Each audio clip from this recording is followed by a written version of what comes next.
नमस्कार मंडळी, ठरले तर मग आजचा म्हणजे 21 मार्चचा फ्रेश असा रिव्ह्यू तुम्ही पाहत आहात. आपण सुरुवातीला पाहतो इथे थोडं ना सस्पेन्स क्रिएट केलेलं आहे. अर्जुन आणि सायली एका ठिकाणी त्यांच्या गाडीजवळ उभे राहिलेले असतात आणि हे दोघं जण ना कुणाची तरी वाट बघत असतात. इतक्यातच ती व्यक्ती तिथे येते आणि आता तिथे ती व्यक्ती आल्यानंतर अर्जुन म्हणतो की आपला डिसिजन जो आहे तर तो एकदम करेक्ट होता, असं अर्जुन सायलीला म्हणतो आणि म्हणतो की आता आपल्याला काहीच टेन्शन नाही, असं म्हणून हात करतो आणि म्हणतो की या तुम्ही इकडे म्हणून. आणि त्या व्यक्तीला त्या गाडीत बसवतात आणि आता तिथून निघून जातात. दुसऱ्या मध्ये आपण पाहतोय की ही प्रिया जी आहे ना तर ती लहानपणी बबलीला ज्या बाईने विकत घेतलेलं असतं तर त्या बाईच्या घराजवळ जाते आणि म्हणते अरे आता ही बाई कुठे कडमडली, म्हणून तिच्या घराच्या बाहेर उभा राहते आणि म्हणते की स्वतःहून पनवेल सोडून गेली असेल ना तर बरंच झालं, पण जर का ती इथेच असेल आणि अर्जुन सायलीने तिला गाठलं तर मात्र कठीण होऊन बसेल, असं म्हणून प्रिया जी टेन्शनमध्ये आलेली असते आणि म्हणत असते की आता कुठं शोधू मी हिला. इतक्यातच तिथून एक माणूस जातो. आता प्रिया म्हणते की दादा एक मिनिट तुम्ही इथेच राहता का? तो माणूस म्हणतो हो मी समोरच्याच खोलीत राहतो. प्रिया म्हणते अच्छा बरं ते घर आहे ना कोपऱ्यावरचं, तर तिथे एक बाई राहतात, तर त्या बाई कुठं आहेत ते तुम्हाला माहिती आहे का? तो माणूस म्हणतो नाही माहिती. प्रिया म्हणत असते की बरं ठीक आहे, तुम्हाला नाही माहिती तर माझ्यासाठी तुम्ही एक छोटंसं काम कराल का? थोडं महत्त्वाचं काम आहे म्हणून सांगते. त्या बाई तुम्हाला परत दिसल्या की तुम्ही मला प्लीज लगेच कॉल कराल का? आता तो माणूस तर काही तयार नसतो, पण प्रिया फारच रिक्वेस्ट करते म्हणून तो माणूस म्हणतो की बरं ठीक आहे. तर प्रिया म्हणते ठीक आहे, माझा नंबर घ्या आणि मला लगेच कळवा हां त्या आल्या की म्हणून. प्रिया त्या माणसाला स्वतःचा मोबाईल नंबर देते आणि म्हणते की आठवणीने करा हां कॉल, दादा दिसले की त्या लगेच मला कॉल करा प्लीज हां, असं म्हणून आता त्या माणसाशी बोलते प्रिया आणि आता तिथून निघून जाते. आणि बघा हां प्रिया टेन्शनमध्येच असते की ती बाई आता कुठे गेली असेल म्हणून. पुढे म्हणते अर्जुन सायलीने त्या बाईला परत तर गाठलं नसेल ना, असं म्हणून प्रियाला आता आलेलं असते टेन्शन. इतक्यातच आपण पाहतोय की अर्जुन आणि सायली एका घरामध्ये जातात आणि तिथे जाऊन म्हणत असतात की या कसं वाटलं तुम्हाला हे घर? तर ज्या व्यक्तीला ते गाडीतून घेऊन आलेलं असतात तर तीच बाई असते जिला अर्जुनाने जिला बबलीला विकत घेतलेलं असतं ना, तर त्याच बाई असतात. आता सायली म्हणते तुम्हाला जे काय लागेल ना तर ते सामान सगळं आवश्यकतेनुसार मी आणून ठेवलेलं आहे आणि तरीसुद्धा तुम्हाला जर का काही कशाची गरज पडली तर प्लीज आम्हाला सांगा, पण प्लीज तुम्ही ना अशा एकट्या घराबाहेर पडू नका हां, असं सायली त्या बाईंना सांगत असते. आता त्या बाई गप्पच बसलेल्या असतात. अर्जुन म्हणतो हे बघा तुमच्या जीवाला धोका आहे म्हणून मी तुम्हाला सांगतोय हां, बाकी काही नाही. त्या बाई म्हणतात अहो तुम्ही दोघंजण माझ्यासाठी इतकं काही करताय ना. तर अर्जुन म्हणतो असू दे काही हरकत नाही, बरं तुम्हाला प्रियाबद्दल बबलीबद्दल अजून काही आठवलं तर प्लीज आम्हाला सांगा हां, असं अर्जुन सायली म्हणतात आणि म्हणतात की येतो आम्ही आणि आता तिथून निघायला लागतात. आता ते दोघंजण निघणं इतक्यातच ती बाई म्हणते अहो थांबा मला तुम्हाला ना काहीतरी दाखवायचं, 1 मिनिटच थांबा, असं त्या बाई म्हणतात. आणि आता त्यांच्याजवळ ना एक कागद असतो, तर तो कागद काढून त्या अर्जुनाने सायलीला देतात आणि म्हणतात की हे बघा. अर्जुन बघतो तो कागद आणि म्हणतो अरे ही तर पोलीस स्टेशनची कंप्लेंट आहे, म्हणजे कोणीतरी कंप्लेंट केलेली असा तो कागद असतो. आता अर्जुन तो कागद बघतो आणि म्हणतो की अहो ही तर पोलीस कंप्लेंटची कॉपी आहे. ती बाई म्हणते होय, पण बबली जेव्हा माझ्याकडून पळून गेली ना तेव्हा वंदना जाधव नावाची एक बाई तिला शोधून आली होती आणि शोधत आली होती आणि तिने ही तक्रार केली होती. आता सायली म्हणते अहो पण तिने का तक्रार केली असेल एवढ्या छोट्या बबलीच्या नावाने? तर ती बाई म्हणते अहो त्या वंदना जाधव जी बाई आहे ना तर तिचा मुलगा या बबलीच्याच वयाचा होता. पण ही बबली दिसायला फक्त 1.5 फूट, पण मारामारी करायला लागली ना की अंगात एकदम राक्षस यायचा तिच्या, आणि तिने असा दणकवला ना तिच्या पोराला की तो पांगळाच झाला हो बिचारा आणि जागचाच हालच ना तेव्हापासून. आणि मग तेव्हापासून ती वंदना शोधत माझ्यापर्यंत आली होती, पण तोपर्यंत बबली पळून गेलेली होती, मग मी तिला काही मदतच नाही करू शकली हो, असं ती बाई सांगत असते. आता अर्जुन म्हणतो की म्हणून वंदना जाधवने FIR केली? तर ही बाई म्हणते नाही तिने नाही केली, मी तिला करायला सांगितली. नाही कसं आहे ना की बबली पळून गेली ना तर मला पण तिला शोधायचीच होती. तिच्या आईवडिलांना एवढे पैसे मी दिले पण ते सगळे वसूल करून नाही दिले बबलीने, म्हणून मला ना बबली हवीच होती, मला ते पैसे वसूल करून घ्यायचेच होते. आणि मला पोलिसात तक्रार नव्हती करायची, कारण मला माझीसुद्धा भीती वाटत होती ना, मी तर त्या मुलीला विकत घेतलं होतं, म्हणून मी वंदनाला सांगितलं की तू पोलीस तक्रार कर म्हणून. मग आता अर्जुन म्हणतो मग ही FIR ची कॉपी तुमच्याकडं कशी आली? तर त्या बाई म्हणतात नाही कसं आहे माहिती आहे का, माझी कामं अशी होती ना की जरा म्हणजे त्या खात्यात येण्या जाण्याने ओळखी व्हायच्या माझ्या, तर त्या ओळखीच्या जोरावरच मी ही कॉपी मिळवली, असं ती बाई अर्जुनला सांगत असते. पुढे म्हणते की मला वाटलं होतं की ती बाई सापडेल परत येईल, पण तसं काही झालंच नाही, फक्त हा कागदच राहिला माझ्याकडे, असं ती बाई सांगते. आता अर्जुन आणि सायली तो कागद बराच वेळ बघतात आणि त्याच्यावरती विचार करतात. सायली म्हणते तो मुलगा लवकर बरा झाला का हो? तर त्या बाई म्हणतात की नाही हो, म्हणजे मला माहिती तोपर्यंत तर तो बरा नव्हता हो, तो जागचा हालत सुद्धा नव्हता हो, वंदनाच्या पोराचं ना भारी नुकसान केलं हो त्या कार्टीनं, असे त्या बाई सांगायला लागतात. पुढे म्हणतात म्हणतात वंदनाला एवढा राग आहे ना त्या बबलीवर, तुम्हाला जर का कधी भेटली ना ती तर तुम्हाला ना नक्कीच मदत करेल, म्हणजे वंदना जाधवबद्दल बोलत असतात या.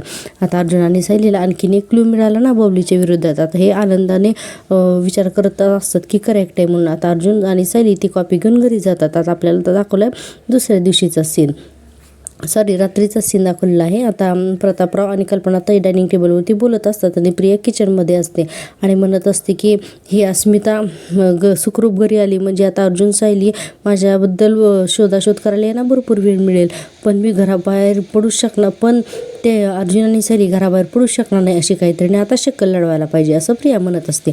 इतक्यातच अश्विन हॉलमध्ये येतो आणि म्हणत असतो की मम्मा डॅड आपण आता काळजी घ्यायची की काही झालं तरी अस्मिताई आनंदातच राहायला हवी असं अश्विन म्हणत असतो. आता प्रतापराव आणि कल्पनाताईंना हे पटत असतं. अश्विन म्हणतो की कारण तिला जर का टेन्शन आलं ना तर ते बाळाला सुद्धा जाणवेल आणि त्याचा परिणाम बाळाच्या वाढीवर सुद्धा होऊ शकतो, त्यामुळे आपल्याला अस्मिताताईला खुश ठेवावंच लागेल. प्रतापराव म्हणतात अरे आम्हाला ती कळतंय रे, आणि पुढे म्हणतात पण अस्मिताचं जे टेन्शन आहे ना तर ते आपल्या हातात कुठे आहे ना, ते तिच्या मनस्तापाचं कारण तो माणूस आहे ना, त्याचं काय करायचं आपण असं प्रतापराव म्हणत असतात. आता बघा हे सगळं प्रिया आणि विमल किचनमधून ऐकत असतात. आता कल्पनाताई म्हणतात त्याने सायलीला पाहिल्यानंतर त्यानं जो काही पळ काढलाय ना त्यानंतर तो इथे आला सुद्धा नाहीये. अरे तिनं साधी चौकशी सुद्धा केली नाही की अस्मिता कशी आहे, ती काय आहे हे विचारायला सुद्धा त्याने एकदाही फोन नाही केला. आता प्रतापराव म्हणतात तो गायब आहे ना तेच बरं आहे आणि उगाचच आम्हाला ना तोंड दाखवायला सुद्धा येऊ नको म्हणावं. अश्विन म्हणतो हे बघा मला काय वाटतं की आपण ना अस्मिताताईसमोर हा विषयच नको काढायला, म्हणजे काय ना की तिला ना या गोष्टीचा स्ट्रेसच यायला नको असं अश्विन म्हणत असतो. आता आपण पुन्हा दुसरा सीन पाहतोय आता अर्जुन आणि सायलीचा. आता सायली म्हणत असते की वंदना जाधव कोण असेल ही बाई. आता अर्जुन म्हणतो आपल्याला उद्याच पोलीस स्टेशनमध्ये जावं लागेल, या FIRची डिटेल शोधावीच लागेल. सायली म्हणते पण 20-22 वर्षांपूर्वी घडलेल्या गोष्टींची माहिती आजही मिळू शकेल. तर अर्जुन म्हणतो हो, काही काही ठिकाणी ना जुने रेकॉर्ड्स असतात. इन्स्पेक्टर सावंत जरी रजेवर असतील तरी इन्स्पेक्टर मोरे आहेत तर ते आपल्याला हेल्प करतीलच असं अर्जुन म्हणत असतो. आणि पुढे म्हणतो की त्यावेळेला ही केस कोणाकडे होती हे आपल्याला कळेलच. एक मिनिट असं म्हणून आता अर्जुन फोन करतो आणि चैतन्याला फोन लावतो आणि तो कागद हातात घेतो आणि आता चैतन्याला म्हणत असतो नाही, पहिल्यांदा तर चैतन्याला त्याचा फोटो काढतो त्या कॉपीचा आणि पाठवतो आणि आता मग तो चैतन्याला कॉल करतो. आता चैतन्य म्हणत असतो हां बोल रे अर्जुन म्हणून. आता अर्जुन म्हणतो मी तुला आत्ता एक FIRचा फोटो पाठवला आहे तर तो फोटो बघ आणि त्याचे डिटेल्स तुला काढता येत आहेत का ते बघ आणि तो मला पटकन पाठव, नाहीतर मी उद्या मग पोलीस स्टेशनमध्ये जाऊन बघतोच. चैतन्य म्हणतो हो मी प्रयत्न करतोच. आणि पुढे म्हणतो अरे पण FIR कोणाच्या अगेन्स्ट आहे. तर अर्जुन म्हणतो वंदना जाधव नावाने आहे, पण ऐक त्याच्याकडे बबली लोखंडीची काही इन्फॉर्मेशन असू शकते, त्याच्यामुळे ना ही गोष्ट आपल्याला ना काही करून ही गोष्ट आपल्याला शोधायलाच पाहिजे. चैतन्य म्हणतो ओके ऑल राईट. आणि आता ते दोघंजण फोन ठेवणारच असतात इतक्यातच सायली म्हणते थांबा जरा म्हणून आणि म्हणते फोन स्पीकरवर टाका. आता फोन स्पीकरवर टाकल्यानंतर सायली आता या चैतन्याला विचारत असते की चैतन्य भाऊजी तुम्हाला साक्षी आणि सचिन भाऊजींबद्दल काही कळलं का. आता लगेचच बघा अर्जुनना जोरजोरात खोकायला सुरुवात करतो आणि असं काही विचित्र पद्धतीने खोकत असतो जसं काही तो चैतन्याला इशाराच करतो की काही सांगू नको म्हणून. आता सायली पटकन पाण्याचा ग्लास आणते आणि अक्षरशः अर्जुनला पाणीच पाजते ते आणि म्हणते असा कसा तुम्हाला खोकला लागला हो. तर चैतन्य पलीकडून म्हणतो अर्जुनला अशा बऱ्याच गोष्टी काय काय होतात सायली वहिनी. तर सायली म्हणते काय म्हणजे आज तुमचा ऑफिसमध्ये सुद्धा कसं खोकवत होता काय हे मला सांगायला हवं ना. चैतन्य लगेच आगीत तेल ओततो. हात म्हणतो अगो हे काहीच नाही, त्याचे हात थरथर कापत असतात, त्याला घाम फुटतो, त्याच्या तोंडाची चव जाते आणि काल तर ऑफिसमधून खुर्चीतून उठला आणि पुन्हा मटकन तिथेच बसला. अर्जुन म्हणत असतो हे गप्पच ना कसल्या स्टोरीज बनवत असतो रे तू, थापा मारतोय का, हा मला काही झालेलं नाही आहे. चैतन्य म्हणतो अरे मी खरंच सांगतोय. सायली म्हणते तुम्हाला कितीही छोटी गोष्ट वाटली तरी ती मला सांगायला हवी, हे कळत नाही का होतं मला, उठा म्हटलं ना आधी, चला केवढ्यांदा ठसका लागलाय. आता चैतन्य लगेच हसायला लागतो आणि पलीकडून म्हणतो सायली वहिनी अगं किती पॅनिक होतीस तू, अगं अर्जुनला थोडासा ठसका काय लागला, तू लगेच ब्रॉन्कायटिस झाल्यासारखंच बोलायला लागलीस, अगं त्याला काहीही झालेलं नाही आहे, मी थोडीशी गंमत केली. आता अर्जुन तिला इशारा करत असतो बघ म्हणून. आणि आता इकडे प्रियाचा सीन दाखवला आहे. आता चैतन्य आता हे प्रतापराव कल्पनाताई आणि अश्विन तिघजण बोलत असतात. तितक्यातच प्रियाच्या डोक्यात नवीन प्लॅन शिजतो ना. आता विमल सुद्धा किचनमध्ये असते तर लगेच प्रिया म्हणते विमल मला एक गोष्ट सांग की मला फारशा रीतीभाती कळत नाहीत ना म्हणून मी तुला विचारते, की आता जसं गरोदरपणात डोळे जेवण करतात ना, तसं बाळ झाल्यानंतर पण काहीतरी करत असतीलच ना. तर विमल म्हणते हो आहेत ना, तसेही विधी आहेत. आणि पुढं म्हणते पण तुम्ही का विचारता हे सगळं, याची चौकशी तुम्ही का करताय. आता असं म्हणल्यानंतर प्रिया बघा प्रिया म्हणते अगं असं काही नाही, अस्मिताचं सगळं नीट व्हावं असं मला वाटतं ना, म्हणून मी विचारते. आणि पुढे म्हणते की बरं बाळ झाल्यावर काय काय करतात सांगा ना. तर विमल म्हणते अगो बाई माझा फोन वाजतो, 1 मिनटं आले म्हणून. आता विमल फोन घेऊन जाते ना तिकडे बोलायला. पण ही प्रिया इतकी बदमाश दाखवली ना की मोबाईलवरती बघते. आणि आता तिच्या लक्षात येते की हां बाळाची 5वीची पूजा तर असतेच ना, तर ती तर करावीच लागल. आता 5वीची पूजा असं तिच्या लक्षात आल्यानंतर ती म्हणते की उद्या अस्मिताची डिलिव्हरी होऊन 5 दिवस होत आहेत, म्हणजे येस असं करून ओरडते. आणि म्हणते की म्हणजे उद्या अर्जुन आणि सायलीला पूजेच्या तयारीमध्ये अडकवता येईल आणि मग मला निसटून जाता येईल असा विचार करत असते. आता लगेचच आई करून लगेच डायनिंग टेबलकडे जाते आणि म्हणते की आई ऐक ना, अगं आई आता आपण अस्मिता आणि बाळाची 5वीची पूजा करणार आहोत ना. आता कल्पनाताई थोड्या शांतच होतात आणि म्हणतात की अगं माझ्या मनात सुद्धा आलं होतं हे, पण काय आहे ना की अस्मिताचा मूड असा आहे ना की हे विधी करायचे की नाही ना हेच आता आम्हाला काही कळत नाही आहे. आता प्रिया म्हणते अरे त्यात न कळण्यासारखं काय आहे, अगं उलट या पूजेमुळे अस्मिताचा मूड तर छान होईल ना, आणि आईचा मूड कसा का असेना, पण बाळाच्या चांगल्यासाठी म्हणून आपल्याला या रीतीबत्ती पाळायलाच लागतील ना गं, असं प्रिया म्हणत असते. आता प्रतापरावांना सुद्धा हे पडतं. इतक्यात अश्विन बघा लगेच म्हणतो हो मम्मा तन्वीना बरोबर बोलते, याला लगेच बायकोचा पुळका असतो. आणि पुढे म्हणतो की हे बघ तू असं मनात सुद्धा आणू नको की अस्मिताताईच्या सिच्युएशनमुळे एखादा विधी आपण पुढे ढकलायचा. आपण तिच्यासाठी जे पॉसिबल असेल ना तर ते सगळं काही करायचं, उलट तिलेच तिने त्या माणसाला विसरायला ना मदत होईल. प्रतापराव म्हणतात कल्पना मलाही वाटतं की तू ही पूजा करावीस म्हणून. आता कल्पनाताई मान डोलवत असतात की हो म्हणून. आता बघा अश्विन म्हणतो की तन्वी तू हे लक्षात आणून दिलंस ना, म्हणूनच हा विधी होतोय ग, म्हणून फारच त्याला त्याच्या बायकोचं कौतुक वाटत असतो. आणि म्हणतो की असंच लक्ष ठेवत जा आणि अस्मिताताईला कुठल्याही गोष्टीची कमी पडून देऊ नको प्रिया पण लगेच हो करते तोंड वगैरे हे करून. आणि मनातल्या मनात तिचे घाणेरडे प्लॅन चालूच असतात. आता आपण पाहतोय अश्विन आता ही सायली ना अर्जुन आणि चैतन्याला रागवत असते आणि म्हणत असते तुम्ही दोघं अगदी उंदराला मांजर साक्षी आहात, किती त्रास देता हो मला, एक ही संधी सोडत नाही तुम्ही मला त्रास देण्याची. चैतन्य म्हणतो राईट ओरड याला उंदर म्हणे याला. सायली म्हणते गप्पा बसा काही गरज नाही. आणि म्हणते की चैतन्य भाऊजी परत असं करू नका चैतन्य म्हणतो ओके. लगे अर्जुन म्हणत असतो ऑब्जेक्शन मिळालं, एका नवऱ्यावरती येते ना खूप अन्याय होतोय. नवऱ्याने जर का गंमत केली तर बायको 3 दिवस बायको त्याच्याशी बोलत नाही, पण जर का देराने गंमत केली तर चैतन्य भाऊजी परत असं करू नका चैतन्य भाऊजी, इतक्या हळू आवाजात तू बोलते, चल फोन ठेव चैतन्य, मला ना तुझ्याशी बोलायचंच नाही.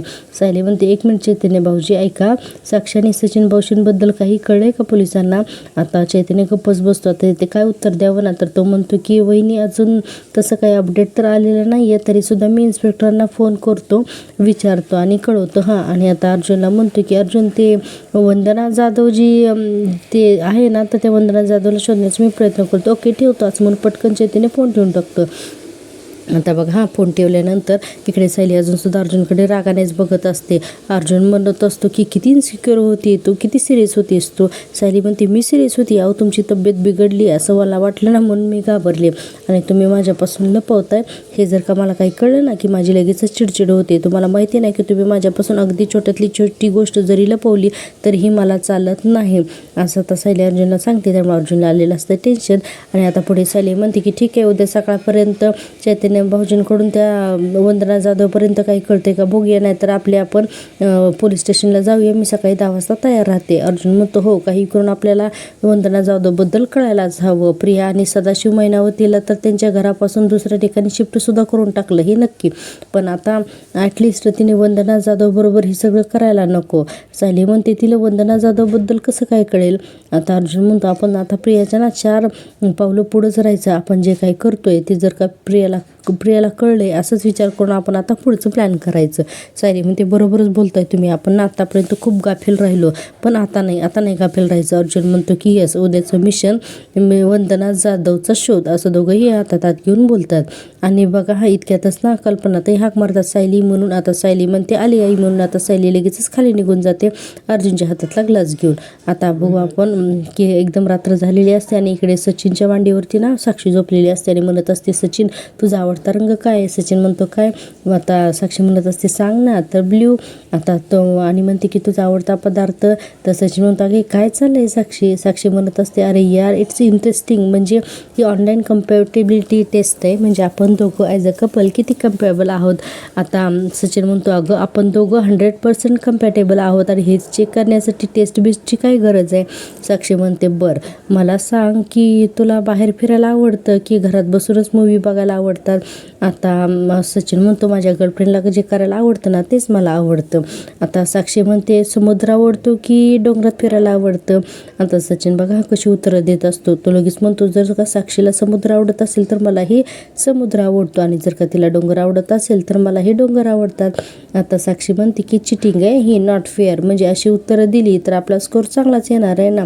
आता असं म्हणल्यानंतर सचिन आहे ना मनात खुश झालेला असतो. आता साक्षी त्याच्याकडे बघते आणि म्हणते की मला ही चिटिंग आवडली हा पण, आणि म्हणते की ओके मला एक गोष्ट सांग की जर तुला अशी मोठी रक्कम जर मिळाली तर तू त्याचं काय करशील? आता असं म्हणून साक्षी बघा त्याची परीक्षा घेते आणि बराच वेळ ना सचिनकडे बघत असते. आता सचिनसुद्धा ना विचार करायला लागतो आणि लगेचच साक्षी म्हणते काय रे काय झालं? तर सचिन म्हणतो अगं माझं ना डोकं ठणकायला लागतं गं, तो विषय काढू नकोस गं माझ्यासमोर प्लीज. ते कॅनडाच्या बँकेत माझे लाखो रुपये फ्रोझन आहेत ना, त्यांना मला हात नाही लावता येत, त्याची ना आठवण मला नको करून देऊस. आणि पुढे म्हणतो की काय करू माझ्या डोक्यावरच्या कर्जाचं? तर आता साक्षी म्हणते फेडून टाक. सचिन म्हणतो हो बरोबर आहे फेडतो, हां कर्ज फेडतो. आता मी बाहेर जातो, झाडावरनं सगळे पैसे तोडून आणतो आणि फेडतो कर्ज, हां सिम्पल. आता साक्षी बघा साक्षी काहीतरी विचार करते आणि आता तिथून निघून जाते. आता साक्षी तिथून निघून गेली म्हणल्यानंतर हा सचिन पुन्हा विचारच करत असतो तुझ्याकडे बघून, कारण ती काहीतरी करण्यासाठीच निघून गेलेली असते. आता इकडे आपण पाहतोय पुन्हा सुभेदारांच्या घरातलं असते. त्या कल्पनाताई बनत असतात विमल जर इथे मला उद्याच्या तयारीबद्दल बोलायचे. प्रतापराव म्हणतात म्हणजे उद्याच्या 5वीच्या पूजेची तयारी?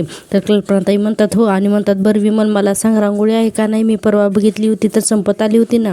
तर विमल म्हणते हो पण सायलीताईने आणून ठेवली आहे. हां, आणि म्हणतात की बरं उद्या सकाळी ना बागेतली ताजी फुलं काढून ठेवा आणि इतक्यातच अर्जुनाने सायली तिथे येतात. तर कल्पनाताई म्हणतात तुम्ही दोघंजण आलात ना तर ते बरं झालं, उद्या तुम्ही दोघंजण कुठेही जाऊ नकात, घरातच राहा. आता हे वाक्य ऐकले प्रिया तर खुश होते.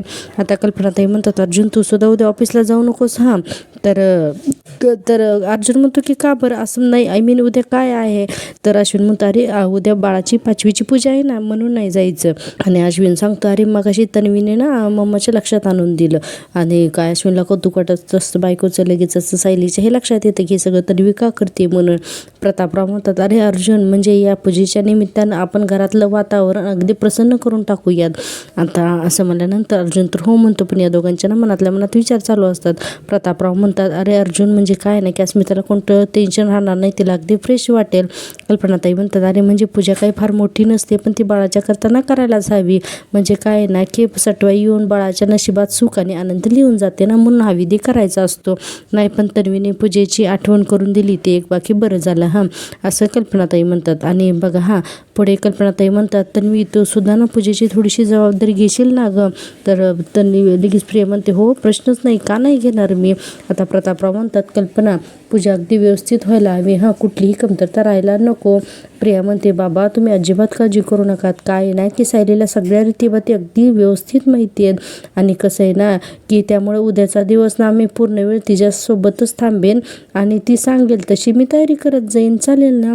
आता हे सगळ्यांना बरोबर वाटतं, पण अर्जुन आहे ना आता रागानेच बघायला लागतो. हां, आता प्रिया म्हणते आणि हां उद्या मी ना स्वयंपाकात अजिबात लोटबोट करणार नाही, हां कारण मला माहिती आहे की अजून मला सायली आणि कल्पना आईसारखा ना स्वयंपाक जमत नाही. आता प्रिया स्वतःहूनच म्हणते ना स्वयंपाक जमत नाही म्हणल्यानंतर कल्पनाताई म्हणतात हो चालेल, मी आणि विमल लिस्ट काढतो आणि म्हणतात की सायली तू बाकी सगळी तयारी करशील ना. आता अर्जुन हळू आवाजात म्हणतो आपल्याला उद्या पोलीस स्टेशनला जायचं आहे, त्या वंदना जाधवबद्दल लवकरात लवकर कळायला हवं ना आपल्याला. आता सायली म्हणत असते की काहीतरी मार्ग काढू आपण, यातून पूजा पण महत्त्वाची आहे ना. आता अर्जुन म्हणत असतो अरे पण कसं? इतक्यातच कल्पनाताई म्हणतात अरे काय बोलताय तुम्ही दोघंजणं? तर सायली म्हणते हेच म्हणत होते मी की तुम्ही यादी करून द्या, आम्ही दोघंजणं जाऊन ना सगळं सामान घेऊन येऊ. प्रिया म्हणते अरे तुम्हाला दोघांना जाण्याची काय गरज आहे? विमल आहे ना तर विमल आणेल ना. काय विमल आणशील ना गं सगळं सामान? विमल म्हणते हो आणते हां मी सामान. अर्जुनला तर इतका राग येत असतो ना की बस. तर सायली म्हणते पण अस्मिताताईंसाठी नवीन साडी पण घ्यावी लागेल ना, तर साडी वगैरे पण बाकी सगळं सामान आम्ही आणतो. आता आज काहीतरी करून सायलीला बाहेर जायचं असतं. सायली म्हणते अरे लहान बाळाचे कपडे, अरे ते तर बघितले ना की असं वाटतं कुठले घेऊ आणि कुठले नको, इतके गोड असतात ना आणि इतके छोटे छोटे, मला ना काही कळतच नाही. कल्पनाताई म्हणतात अरे ग सायली, पुरे तू बाळासाठी अजून केवढं शॉपिंग करशील, बरं एवढं करून अजून त्याला कोरे कपडे तर वापरायचेच नाही आहेत आता, असं कल्पनाताई म्हणत असतात. मग प्रिया म्हणते झालं तर मग बाळासाठी नवीन कपडे अजिबात आणायचे नाहीत, कारण त्याला ते घालायचे नाहीत ना.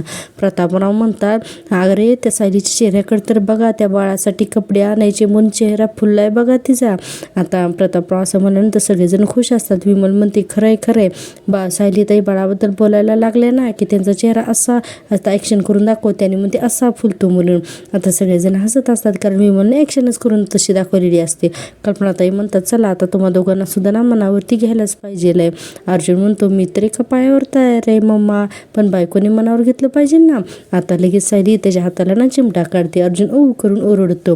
आता कल्पनाताई म्हणतात अरे मी त्या गोड बातमीची तर ना केव्हापासून वाट बघते. आता असं म्हणल्यानंतर सायली म्हणते अस्मिताताईंना दूध नेऊन द्यायचं ना, तर मी जाऊन नेऊन देते म्हणून आता सायली तिथं किचनमध्ये जाते पळत. कल्पनाताई म्हणतात ए सायली आता का पळ काढतेस, गोड बातमी कधी देतेस ना ते सांग, असं म्हणून कल्पनाताई तिची मजा घेत असतात आणि सगळेजण हॉलमध्ये हसत असतात. इकडे आपण दुसरा सीन बघतोय. बेडवरती ना रात्री सचिन डोक्यावरला अक्षरशः हात लावून बसले असतो. इतक्यात साक्षी तिथे येते आणि काही लिफाफ्यामध्ये पैसे घालून आणते आणि त्याच्यासमोर धरते आणि म्हणते की 5 लाख म्हणून. आता सचिन ते पैसे हातात घेतून त्याला काही बोलावं ते कळतच नाही. लगेच म्हणतो की अगो मला तर 10 लाखांची गरज आहे ना. तर साक्षी म्हणते माहिती ना मला 10 लाखांची गरज आहे तुला ते, पण काय ना सचिन की जर का मी तुला सगळेच्या सगळे पैसे देऊन टाकले तर आणि तू परत आलास नाहीस तर. आता असं म्हणल्यानंतर बघा सचिनच्या चेहऱ्यावरचा रंग जोडतो. साक्षी म्हणते तू जर पळून गेलास तर. सचिन म्हणतो काय साक्षी तू माझ्यावरती संशय घेतेस. आता हे साक्षी म्हणते अरे नाही असं कसं मी तुझ्यावरती संशय घेईन, काय नाही की डार्लिंग, अरे मी आता जर का तुला सगळे पैसे दिले तर ते कसं चालेल नाही का. हे बघ आता एवढेच पैसे ठेव आणि बाकीचे नंतर देईन पैसे, पण लगेच नाही आता असं साक्षी सांगते. साक्षी सुद्धा ना स्मार्ट आहे सचिन सारखी आणि म्हणते की माझ्या हातात सुद्धा काहीतरी हुक राहायला पाहिजे की नाही. आणि म्हणते की जा आता एवढे पैसे त्यांच्या तोंडावरती मार, पुढं बघू. आता असं म्हणल्यानंतर सचिन खूप खुश होतो की तिने आतापर्यंत तब्बल 15 लाख रुपये दिलेले असतात. आता लगेच सचिन काय तिचे दोन्ही हात हातात घेतो आणि म्हणतो की आय लव्ह यू ब्युटिफुल असं या साक्षीला म्हणत असतो आणि लगेचच तिला जवळ घेऊन थँक्यू असं पण म्हणतो. आणि दाखवले की सचिन जो आहे तर त्याच्या चेहऱ्याचा एकदम रंग बदलतो, कारण आतापर्यंत त्याने 15 लाख रुपये घेतलेले असतात. इकडे दाखवलंय पुन्हा अस्मिताचा सीन. अस्मिता इकडे तिच्या रूममध्ये बसून सचिनला एकसारखे फोन लावत असते आणि बाळ झोपलेलं असतं पाळण्यामध्ये, त्याला झोका देत असते. आता अस्मिता खूप फोन लावते पण सचिनचा फोन अजून सुद्धा बंदच लागतो. अस्मिता म्हणते अजूनही सचिनचा कॉलच लागत नाही, फोन ऑफच येतोय त्याचा, म्हणून अस्मिता ना अक्षरशः परेशान झालेली असते आणि तिला वाईट वाटत असतं. आणि आता इतक्यातच ना सायली येते तिथं गरम दूध घेऊन आणि बाळाकडे बघून म्हणते की झोपला का, आणि म्हणते अस्मिताताई उद्या 5वीची पूजा करायची ठरली बाळासाठी करण्याच्या रीतीबातीमध्ये काही ना कमी राहता कामा नये असं सायली म्हणत असते. आणि दुधाचा ग्लास घेऊन आलेली असते अस्मिताच्यासाठी, पण अस्मिता ना जरा टेन्शनमध्ये असते आणि ती चिडलेली पण असते. आता बेडवरून उतरते आणि बघा सायलीशी ना खूपच रूडली बोलते. आता अस्मिता म्हणते 5वीची पूजा तुमच्या लक्षात आहे पण बाळाचा बाप तुमच्या लक्षात नाही आहे की नाही. आता या अस्मिताचं ना उलटच भांडण दाखवलंय.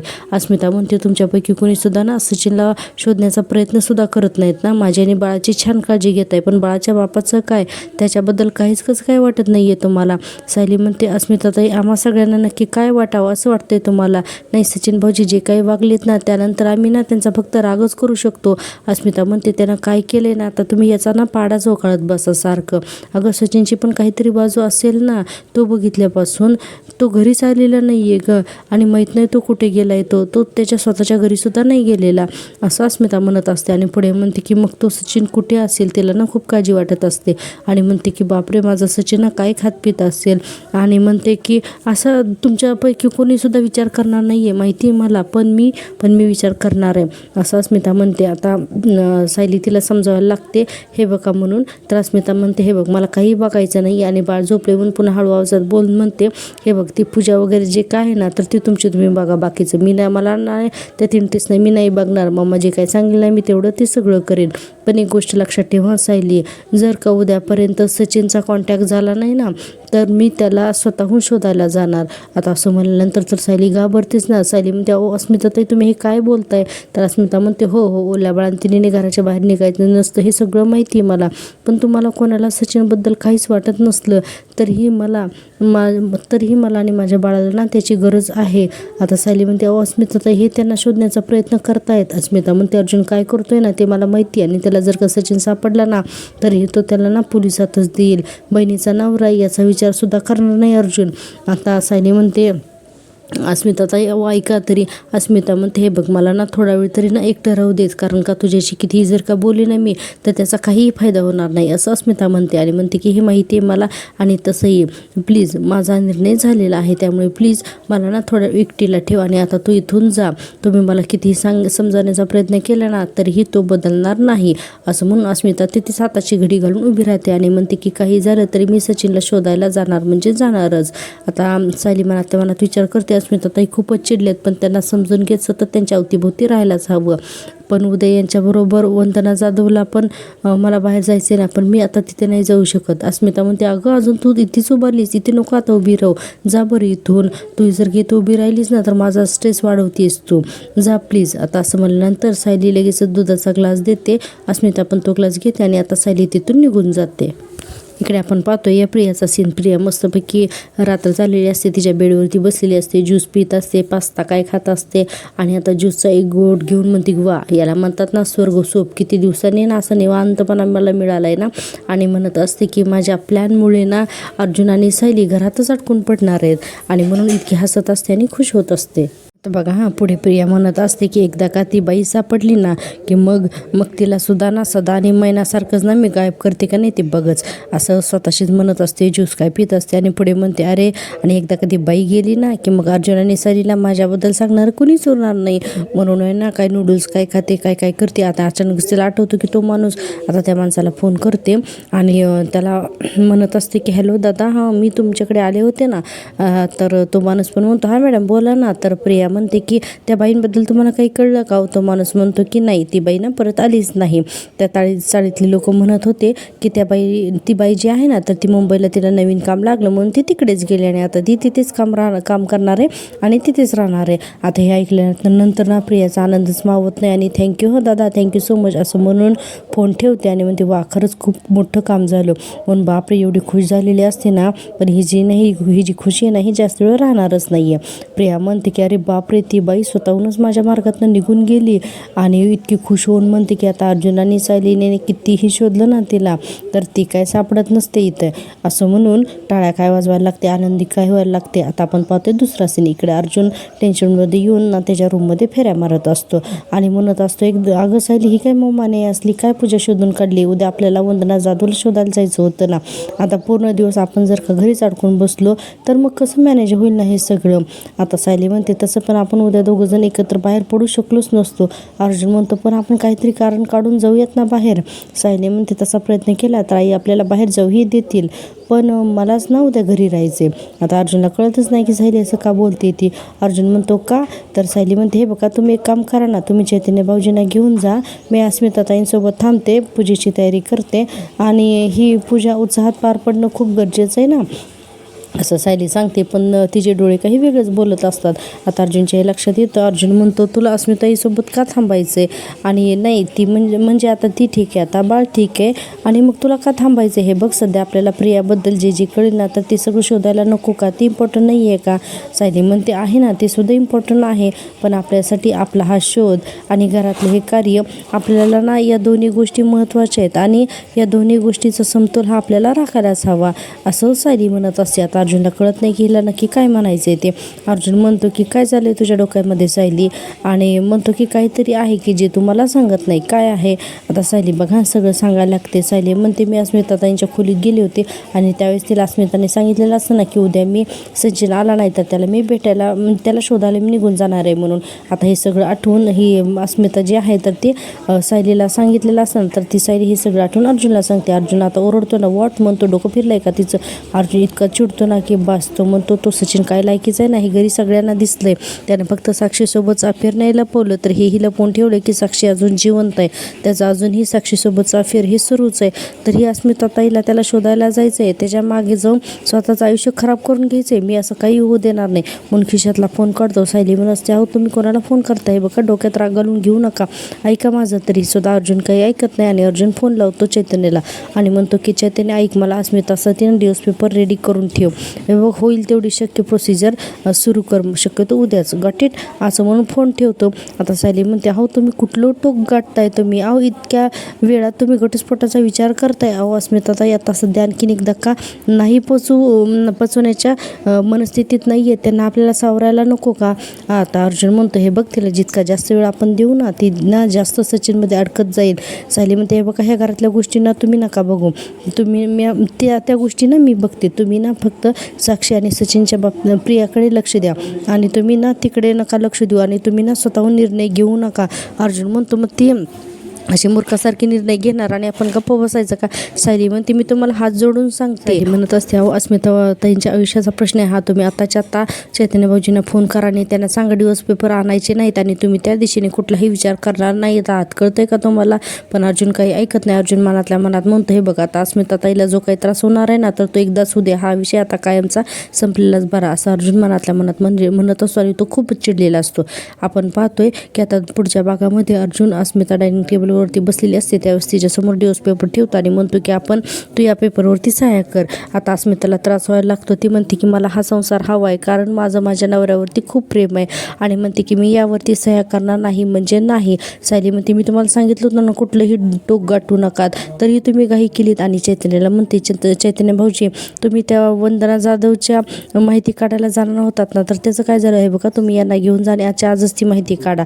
आता अर्जुन आणि चैतन्य जातात आणि हे सगळं प्रिया बघते आणि ती म्हणते, अरे सायली तरी ते पण अर्जुन आणि चैतन्य नक्की बाहेर कुठे गेले असतील. तर आता अर्जुन आणि चैतन्य पोलीस स्टेशनला जातात आणि तिथे ना ती पोलीस कंप्लेंट जी असते ना ती जी वंदना जाधवने बबलीच्या विरोधात केलेली असते, तिच्या मुलाला अपंग बनवलं म्हणून, तर ती पोलीस केस तिथे सापडते आणि त्या वंदना जाधवचा त्यावेळेस तिथला पत्ता आणि फोन नंबर हे दोन्ही सुद्धा ना अर्जुनला तिथे तो हवालदार जो आहे तर तो देतो. आणि आता उद्याच्याला हे सगळं आपण पाहणार आहोत. तर यासाठी ना प्रेक्षकांनो प्लीज माझ्यावरती सिरियल हा माझा पहिला यूट्यूब चॅनल नक्की पहा आणि हो चॅनलला सबस्क्राईब करायला अजिबात विसरू नका. भेटूया उद्याच्या भागात, तोपर्यंत टेक केअर, बाय बाय.